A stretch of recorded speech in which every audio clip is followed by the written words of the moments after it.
క్రీస్తునందు ప్రియమైన వారలారా, ఆదికాండం 37వ అధ్యాయం 12వ వచనం నుండి 36వ వచనం వరకు, అంటే ఈ అధ్యాయం చివరి వరకు ఉన్న భాగంలో లిఖించబడిన అన్నల యోగక్షేమాలు తెలుసుకొని రమ్మన్న తండ్రి ఆజ్ఞను శిరస్స వహించి షెకెములో వారు లేరని తెలుసుకుని మరలా దోతానుకు వెళ్ళి చివరికి అసూయపరులైన అన్నల దాష్టీకానికి బలై మొదట గుంటలో త్రోయబడి ఆ తరువాత ఇష్మాయేలీయులకు 20 తులముల వెండికి అమ్మివేయబడిన యోసేపు జీవితానుభవంలోని కీలక ఘట్టం నుండి మన ఆత్మీయ జీవితాల వికాసం కొరకు కొన్ని ఆలోచనలు మీతో పంచుకోవాలనే దైవ ప్రేరణను నేను కలిగి ఉన్నాను. మొదటి ఆలోచన ఏంటంటే, the welfare of our brothers is a responsibility given to us by our heavenly father. మన సహోదరుల సంక్షేమం మన పరలోకపు తండ్రి మన మీద పెట్టినటువంటి బాధ్యత. ప్రియ స్నేహితులారా, క్రియలతో కూడిన విశ్వాసమును మన దేవుడు మన నుండి కోరుకుంటారు.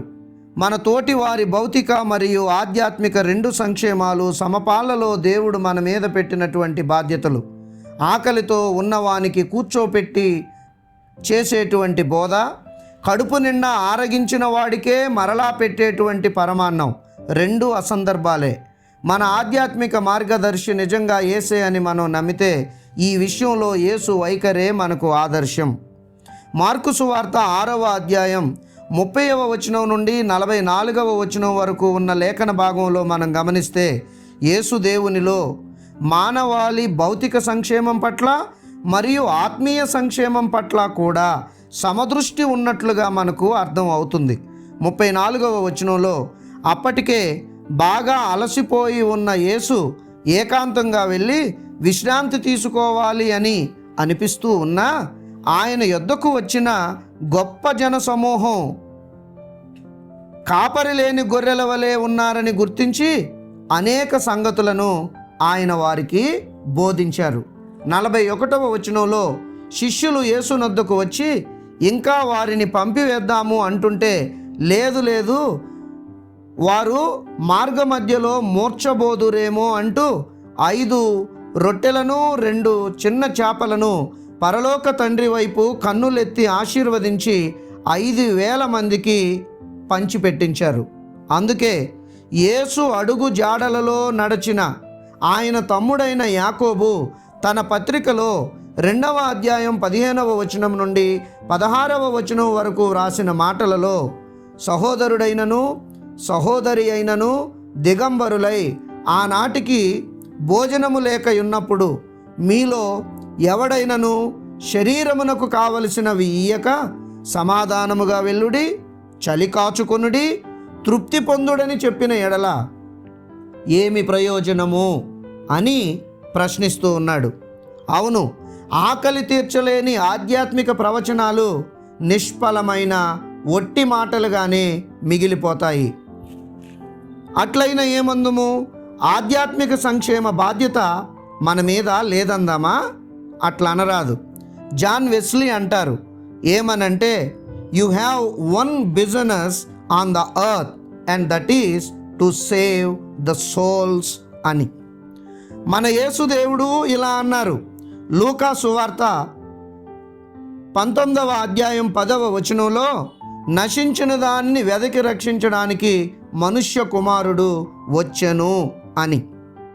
కనుక ప్రియ స్నేహితులారా, ఈ 2 రకాల సంక్షేమాన్ని మన దేవుడు మన 2 భుజాలపైన సమపాళ్లలో పెట్టారని తప్పక మనం గ్రహించాలి. మన తండ్రి మాటకు విధేయులమై తప్పక ఇవి మనం చేసి తీరాలి.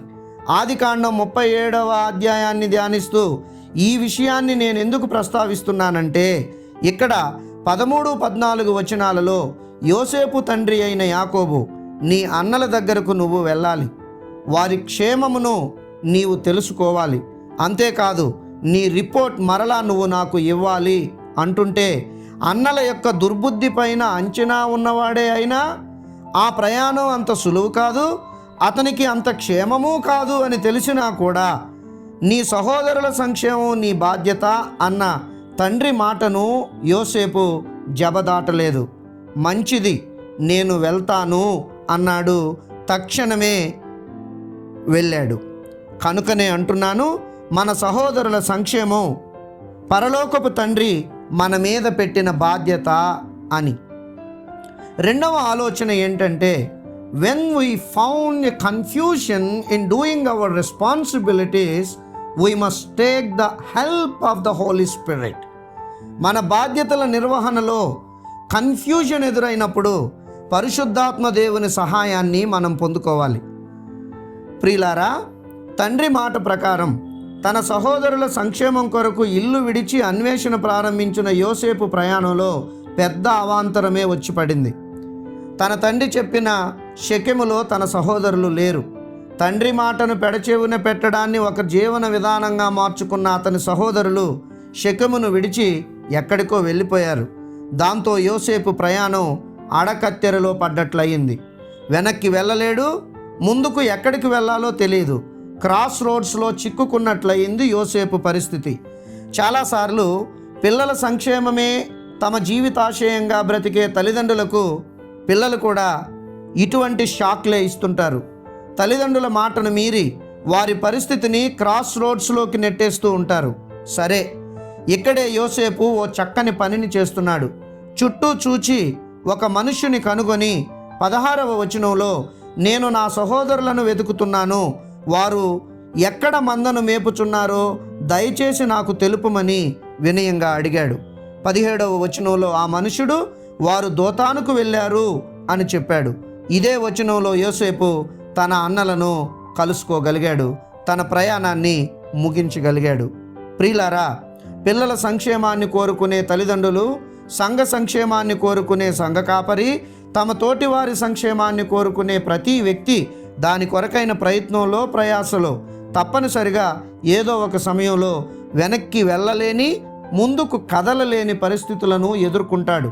అటువంటప్పుడు యోసేపు చేసినట్లుగా మరో వ్యక్తి సహాయాన్ని మనం పొందుకోవాలి. ఆ వ్యక్తి మనకు మరెవరో కాదు, పరిశుద్ధాత్మ దేవుడే.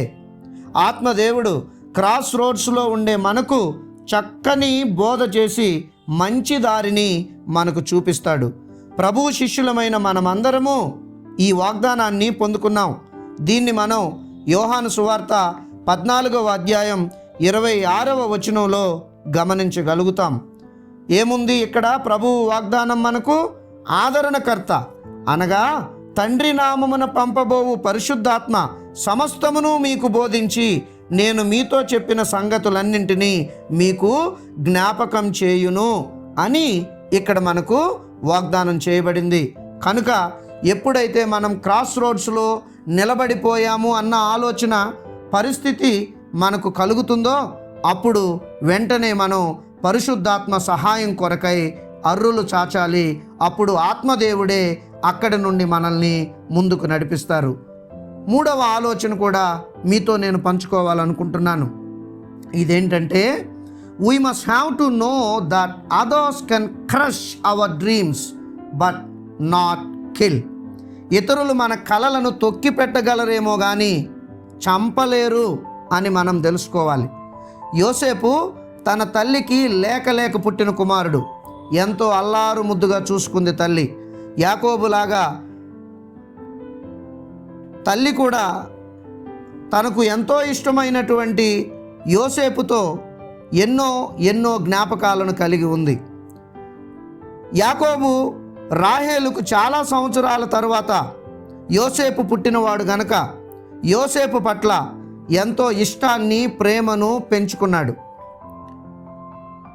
కనుక యోసేపును ఈ భార్యాభర్తలిద్దరూ మిగిలిన వాళ్ళందరికంటే ఎక్కువగా ప్రేమించారు. కానీ దురదృష్టం, తన అందమైన బాల్యం ఇంకా ముగియక ముందే నాకింకో తోడును నా తల్లి భూమి మీదకు తీసుకువస్తోంది అని సంబరపడేలోగానే బిడ్డను కంటూనే యోసేపు తల్లి రాహేలు కన్నుమూసింది. ఆదికాండం 37వ అధ్యాయం 17వ వచనంలో దీనిని మనం గమనిస్తాం. అందమైన యోసేపు బాల్యం ఒక్కసారిగా విషాదంతో నిండిపోయింది. పసిపాప ఈ తమ్ముణ్ణి భుజానికి ఎత్తుకుని అలా జీవితాన్ని నెట్టుకొస్తున్న యోసేపుకు ఒక ఊరట ఏంటంటే దేవుడు అనుగ్రహించేటువంటి కలలు. కానీ ఇప్పుడు ఆ కలలే అతని పాలిట శాపాలైనట్లుగా అసూయపరులైన అన్నలు 37వ అధ్యాయం 19-20 వచనాలలో, ఇదిగో ఈ కలలు కనువాడు వచ్చుచున్నాడు, వీని చంపి ఇక్కడున్న గుంటలో పడవేసి దుష్టమృగము తినివేసినని చెప్పుదము, అప్పుడు ఆ కలలేమగునో చూతము రండని ఒకరితో ఒకరు చెప్పుకుని నిర్దయగా తన బట్టలు కూడా తీసేసి నీళ్లు లేని ఒక గుంటలోనికి యోసేపును త్రోసివేశారు. వాళ్ళెంతటి కఠినాత్ములంటే తమ సంక్షేమం తాత్పర్యంతోనే వచ్చిన తమ తమ్ముణ్ణి కొట్టి వివస్త్రుణ్ణి చేసి గుంటలోకి త్రోసివేసి 25వ వచనంలో అందరూ కలిసి హాయిగా కూర్చుని భోంచేశారు. కానీ ఏమైంది దీనివల్ల? మంచి వాళ్ళ శత్రువులు ఎంత చెడ్డ వాళ్ళైతే అంత మంచి వాళ్లకు దేవుని దగ్గర దొరుకుతుంది.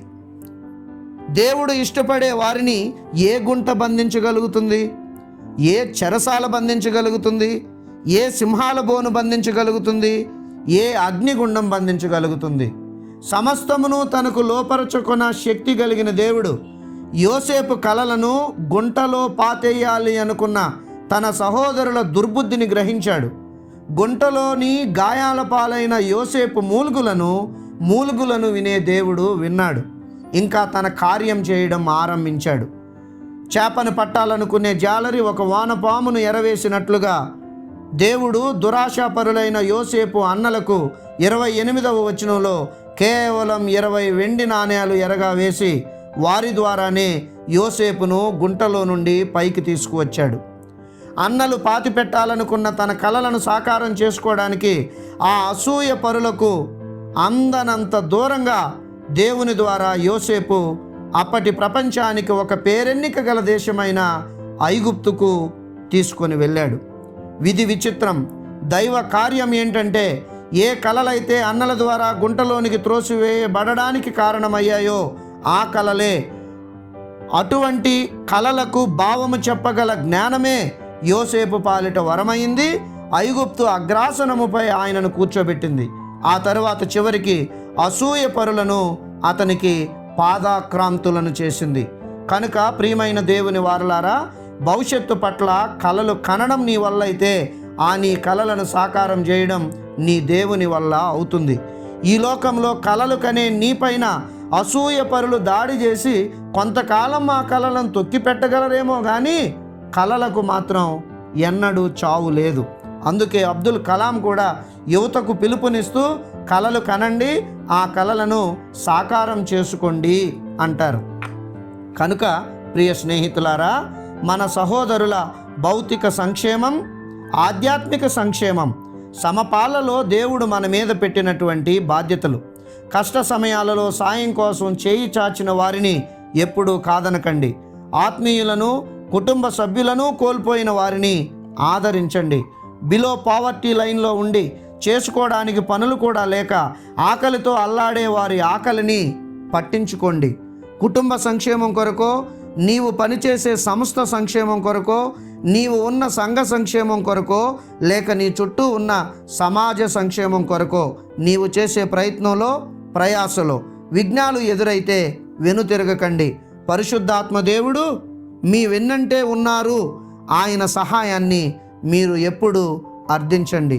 కష్ట సమయాలలో భయం, దిగులు కంటే భవిష్యత్తు కొరకు కలలు కనండి. కొంత సమయం ఆ కలలు పాతి పెట్టబడ్డాయా అన్నట్లుగా ఉంటుంది, కానీ వాస్తవం ఏంటంటే నీవు కనే కలలకు ఎప్పటికీ మరణం లేదు. ఎందుకంటే నీవు నమ్మిన దేవునికి, నీ కలలను సాకారం చేయగలిగిన దేవునికి కూడా ఎప్పటికీ మరణం లేదు. దేవుడి వాక్యాన్ని దీవించునుగాక. ఆమెన్. సర్వోన్నతుడైన మా దేవ, మీ వేద వాక్యాన్ని మీరు మాకు బోధించినందుకు కృతజ్ఞతలు. మీ వాక్యాన్ని గ్రహించి వాక్యానుసారంగా జీవించగలిగే కృప మాకు దయచేయండి. వాక్యం ద్వారా మా ఆత్మలను బలపరుచుకోగలిగే కృపను మాకు దయచేయండి. సంఘాన్ని దీవించండి, సంఘ బిడ్డలను మీరు దీవించండి. సంఘంలో అనేకమైన ఆధ్యాత్మిక కార్యక్రమాలు మీ నామానికి మహిమకరంగా జరగగలగడానికి కృపను దయచేయండి. ఈ రోజంతా వారి వారి కార్యాలయాలకు వెళ్ళి వారి వారి విధులను నిర్వహించుకొని మా సంఘ బిడ్డలందరూ మరలా క్షేమంగా వారి గృహాలకు తిరిగి రావడానికి మీరు కృపను దయచేయండి. అందరికీ మేఘస్తంభంగా, అగ్నిస్తంభంగా మీరు తోడై ఉండండి. యేసు నామమున వేడుకొనుచున్నాము తండ్రి. ఆమెన్. మన ప్రభు అయిన యేసుక్రీస్తు కృప, తండ్రి అయిన దేవుని ప్రేమ, పరిశుద్ధాత్మ యొక్క నిత్య అన్యోన్య సహవాసం ప్రభు బిడ్డలమైన మనకెల్లరకు సదాకాలం తోడయ్యుండును గాక. ఆమెన్.